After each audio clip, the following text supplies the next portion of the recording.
Good morning everyone, my name is Ahmed Albarram and I'm from the School of ACE. The durability of structures like buildings is guaranteed if we follow the proper instructions given by the design codes. But what if at some point the design codes don't provide accurate results? The consequence of that will be a poor design which will eventually cause the building to collapse. The reason I'm raising this concern is because my research is investigating a new material which is relevant to the composite floor system.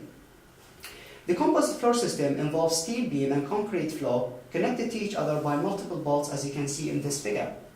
Plus, there is something called steel sheeting acting between the concrete floor and steel beam.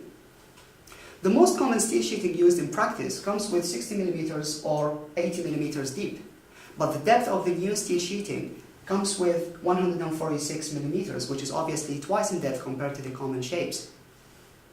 Normally, if I need to know how much load capacity the composite floor can carry, I can use some equations available in some design codes like the European or American codes.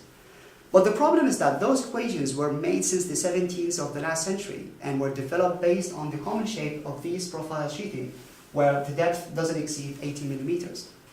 And that put the reliability of both design codes under questions whether they are able nowadays to accurately predict the load capacity of composite floor with very deep steel sheeting like this. So I made a test to find out the load capacity of composite floor with 146 mm deep, and then the obtained results were compared to the predicted strength given by both European and American codes.